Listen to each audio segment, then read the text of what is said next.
You know, folks, back in the quiet suburbs outside Austin, Texas, there was this HOA that figured they'd hit the jackpot, building out 96 shiny new homes on what they called prime undeveloped land, turning it into Willow Creek Estates, a slice of the American dream with cul-de-sacs and community pools.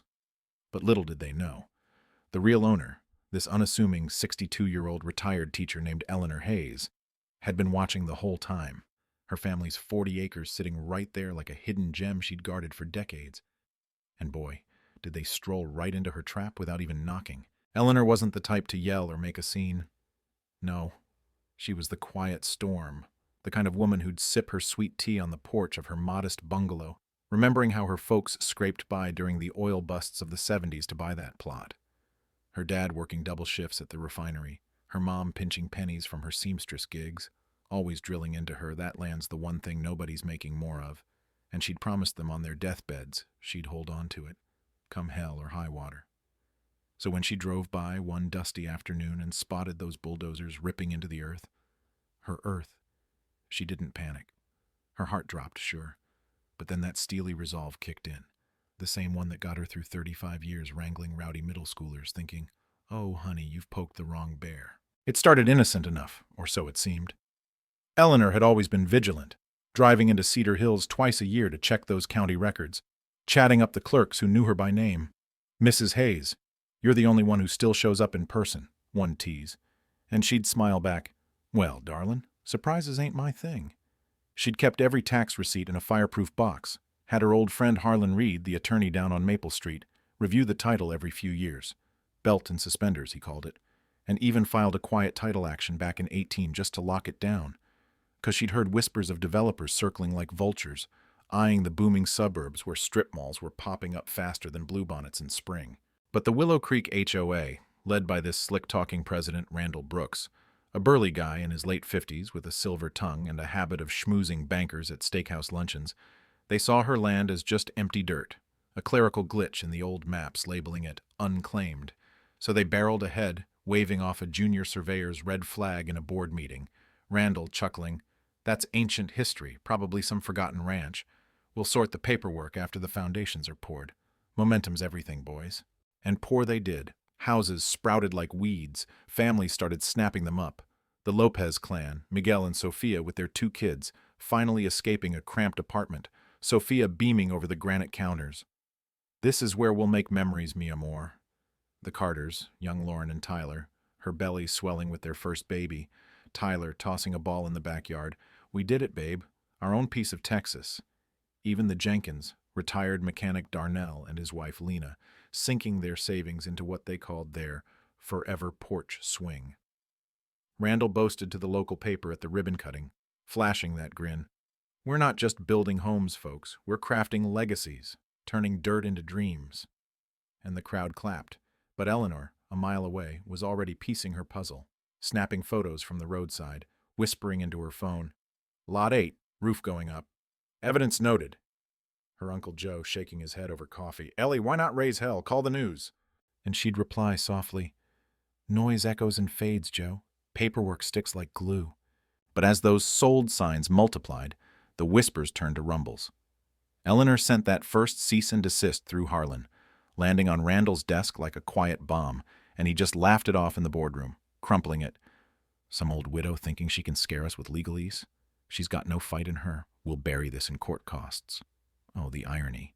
He had no clue she'd been sharpening her tools for years, her inner fire stoked by memories of her parents' grit. That deep-seated fear of losing what little control life gives you, especially after watching neighbors foreclose in the 08 crash, thinking, "Not me, not this land, it's my anchor." The lawsuit hit like a Texas twister. Harlan filed it packed with deeds, maps, tax stubs going back to the Carter administration, and suddenly the families felt the ground shift. Miguel Lopez overhearing workers mutter, "This parcel's got a Hayes name still attached, man," brushing it off at first, but then the legal notices arrived. Sophia handing one to him with trembling hands. "Is our dream built on sand?" At HOA meetings, voices rose sharp, one dad barking at Randall, "You swore this was clean. You conned us." Randall sweating now, snapping back, "It's a shakedown, plain and simple. She's greedy, folks. But we've got the families on our side. No judge will uproot 96 homes." Eleanor faced the backlash, too. Anonymous notes in her mailbox. "Drop it! You're wrecking lives." Folks avoiding her at the farmer's market. Even her church buddy murmuring, "Ellie, take the payout. Think of the kids." But she'd straighten her back, inner monologue racing. "They see me as the villain, 'cause it's easier than admitting they bought into a bully's lie. Randall's ego, his thirst for that HOA power trip, turning community into his personal kingdom. That's the real thief here." Tensions boiled in the courtroom, packed with anxious faces.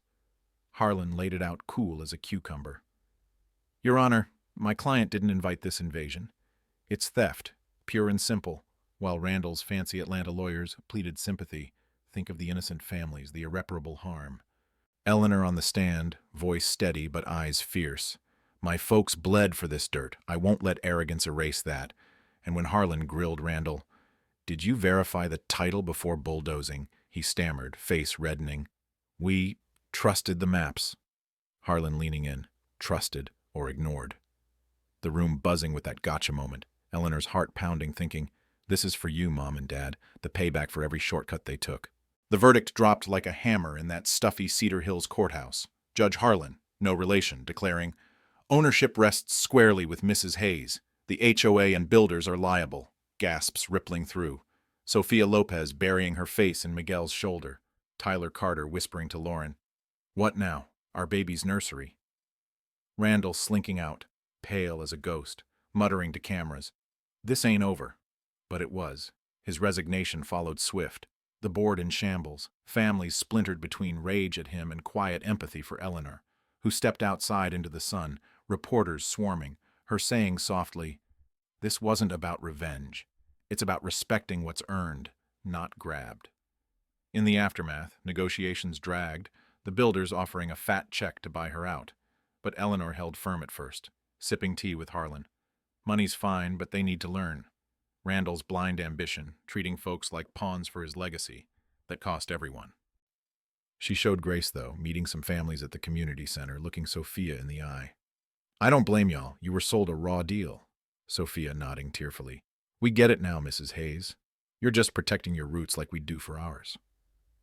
Months later, a settlement landed, fair compensation for Eleanor, titles transferred properly, families staying put but with HOA reforms, no more corner-cutting kings like Randall. Walking her land's edge with Uncle Joe, touching an old fence post her dad hammered in, she paused, voice catching, "We held on, Joe, against the odds." The rooftops glinting afar, a reminder that quiet strength topples loud bluster. But here's the thing that sticks with me. Was Eleanor the hero for standing tall? Or did the system fail those families caught in the crossfire? What would you do if it was your legacy on the line, or your dream home crumbling? Drop a comment below. Share your take on justice in these HOA messes. Hit that like if you've got a story like this, and subscribe for more real-life tales that make you think twice about who really owns the ground under your feet.